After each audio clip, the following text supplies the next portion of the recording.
Hello guys, welcome back to artisanal kaleidoscope. So ఈరోజు అయితే నేను ఈ beautiful silk thread bangles making అయితే చూపిస్తున్నాను ఈ వీడియోలో. So please stay tuned and watch the video. So firstly అయితే మనకి ప్లాస్టిక్ బేస్ బ్యాంగిల్స్ డిఫరెంట్ సైజెస్లో, స్టాండర్డ్ సైజెస్లో అవైలబుల్ ఉంది. ఆ పర్టికులర్ బ్యాంగిల్స్ నేను తీసుకొని ఆ బ్యాంగిల్ని బేస్ యూజువలీ కనిపించుకోకుండా సిల్క్ థ్రెడ్ అయితే వ్రాప్ చేసుకుంటాము.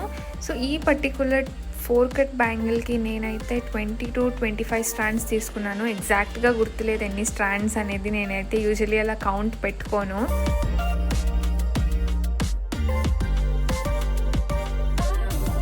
సిల్క్ థ్రెడ్ వ్రాపింగ్ అనేది యూట్యూబ్లో చాలా వీడియోస్ ఉన్నాయి, ట్యుటోరియల్స్ అన్నీ ఉన్నాయి.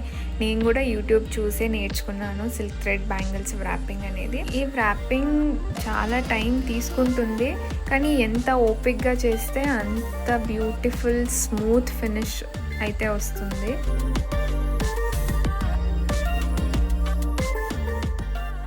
Eternity later.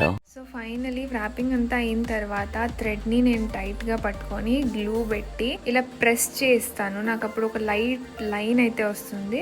దానికి కొంచెం కింద కట్ చేస్తాను నేను, సో దట్ ఆ బ్యాంగిల్ విడ్త్ దాటి థ్రెడ్ బయటికి రాకుండా ఇంకొంచెం ఎక్స్ట్రా గ్లూ పెట్టేసి పక్కన కూడా కొంచెం అంతా స్ప్రెడ్ చేసుకుంటాను. సో ఇప్పుడు బ్యాంగిల్ వ్రాపింగ్ అయితే కంప్లీట్ అయిపోయింది. నెక్స్ట్ దీని డిజైనింగ్ పార్ట్కి వస్తే ఫస్ట్ నేను గ్లూ అప్లై చేసుకుంటున్నా. ఇది నా పర్సనల్ అలవాటు.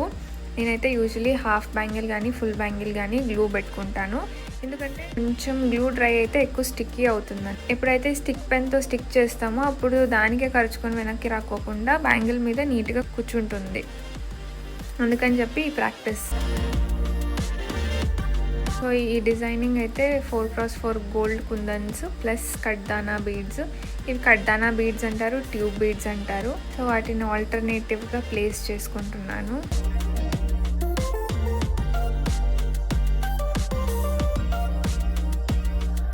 ఈ కుందన్స్ అంటించుకోవడానికి కూడా చాలా ఓపిక అనేది కావాలా.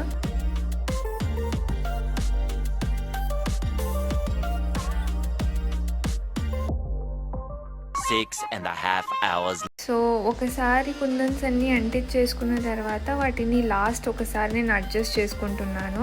నా డిజైన్కి నాకు 4 సైడ్ బ్యాంగిల్స్ అవసరం పడుతుంది.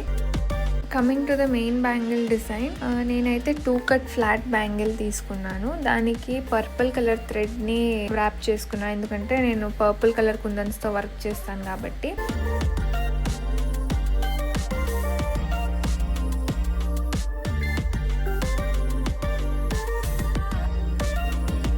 సో యూజువలీ ఏ కలర్ కుందన్స్ యూస్ చేస్తామో ఆ కలర్ థ్రెడ్ అయితే వ్రాప్ చేసుకుంటాం. ఇక్కడ ఫస్ట్ అయితే నేను యాజ్ యూజువల్ ఇంతకుముందు చెప్పినట్టు గ్లూ పెట్టుకుంటున్నాను. ఇది నా ప్రాక్టీస్ అనమాట.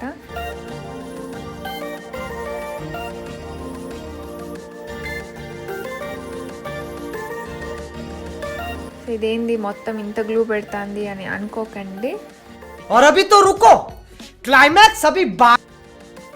సో ఇప్పుడైతే పర్పుల్ కలర్ కుందన్స్ని 4 కుందన్స్ ఇలా రాంబస్ షేప్లో పెట్టుకుంటున్నాను.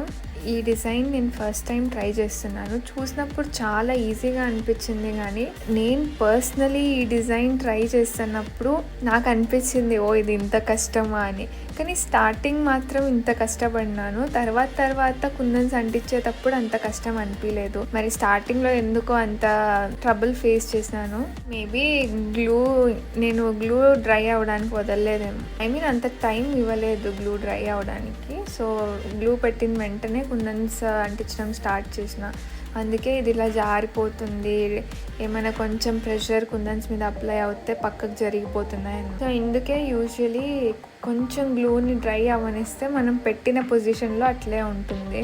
అట్లా అని చెప్పి మళ్ళీ చాలా గ్లూ డ్రై చేస్తే వేస్ట్ అయిపోతుంది ఊరికే. సో కొంచెం మీడియంగా, అది మనం ప్రాక్టీస్ చేసేటప్పుడు అలవాటు అయిపోతుంది, తెలుస్తుంది ఎంత గ్లూ స్టిక్కీ అవుతుంది, ఎంత టైం వదిలితే అది పార్షియల్గా డ్రై అవుతుంది లేదా కంప్లీట్ డ్రై అవుతుంది అనేది మీకు ఐడియా వచ్చేస్తుంది. ఈ పర్పుల్ కుందన్స్, గోల్డ్ కలర్ డైమండ్ షేప్ కుందన్స్ కూడా ఈ ప్యాటర్న్లో అయితే నేను పేస్ట్ చేసుకుంటున్నాను.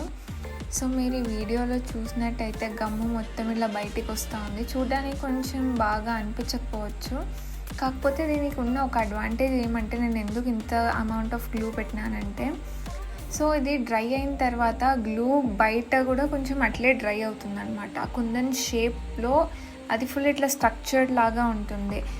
ఎప్పుడన్నా బై మిస్టేక్ కుందన్స్ వేటికన్నా శారీకో దుపట్టాకో తగులుకున్నప్పుడు కూడా ఒకసారి మనం బై మిస్టేక్ ఇలా గట్టిగా లాగినప్పుడు అది ఊడిపోకుండా అనేది సేఫ్గా ఉంటుంది. ఇలా గ్లూ అది హోల్డ్ చేసి పట్టుకుంటుంది యూజువలీ.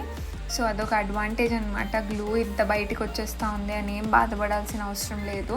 కాకపోతే ఇంకొకటి ఏం మైండ్లో పెట్టుకోవాలంటే, అంటించేటప్పుడు గ్లూ ఇప్పుడు బయట ఉంది, మనమైతే వేలుతో పెట్టి దాన్ని ప్రెస్ మాత్రం అస్సలు చేయకూడదు. అట్లా చేస్తే మన ఫింగర్కి గమ్ అంటుకున్నది ప్రెస్ చేసినప్పుడు కుందన్స్ మీద అంతా కూడా స్ప్రెడ్ అయ్యి ఫుల్ గలీజ్ అయిపోతుంది అనమాట. ఈ కుందన్స్కున్న షైనీనెస్ మొత్తం పోయి డల్గా, ప్లస్ మళ్ళీ ఆ గమ్ము డ్రై అయ్యే ప్రాసెస్లో వాటి మీద ఏదన్నా బై మిస్టేక్ డస్ట్ పడింది అనుకోండి, ఇంకా ఫుల్ గలీజ్ అయిపోతుంది అనమాట. అసలు చూడడానికి దరిద్రంగా ఉంటుంది. సో ఇలాంటి మిస్టేక్స్ కూడా నేను చేసి నేర్చుకున్నదే. సో అందుకనే నేను అతి జాగ్రత్త తీసుకుంటాను అనమాట ఇది చేసేటప్పుడు. ఎస్పెషలీ నా వేలుకి గమ్ ఏమీ లేకుండా చూసుకుంటా నేను. సో ఇక్కడ గ్లూ కొంచెం డ్రై అయితే ప్రాసెస్ ఈజీగా అయిపోతుంది, ఎందుకంటే కుందన్స్ ఎక్కడైతే ప్లేస్ చేసి ఉంటామో అక్కడే కూర్చుంటాయి కాబట్టి. దాని తర్వాత ఏమన్నా కొంచెం సొట్టాబిట్టా ఉంటే కానీ దాన్ని కరెక్ట్గా అలైన్ చేసుకోవచ్చు. సో బ్యాంగిల్ మొత్తం ఒక 50 to 70% డ్రై అయిన తర్వాత B7000 గ్లూని యూస్ చేస్తున్నా.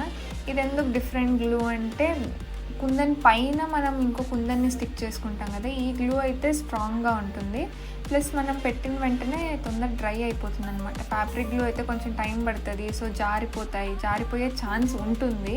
అందుకని చెప్పి ఈ 3mm గోల్డ్ సెరామిక్ కుందన్స్ని B7000 గ్లూతో స్టిక్ చేస్తున్నాను.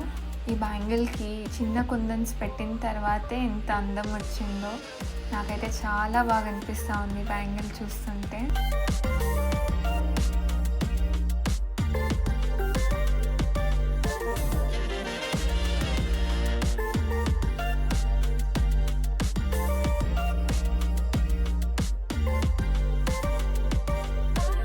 సో మెయిన్ బ్యాంగిల్స్ అయితే ఇలా రెడీ అయిపోయాయి. దీని తర్వాత నేను సైడ్ బ్యాంగిల్స్తో కలిపి ఫైనల్ లుక్ అయితే ఎలా వచ్చిందో మీకు చూపిస్తాను ఇప్పుడు.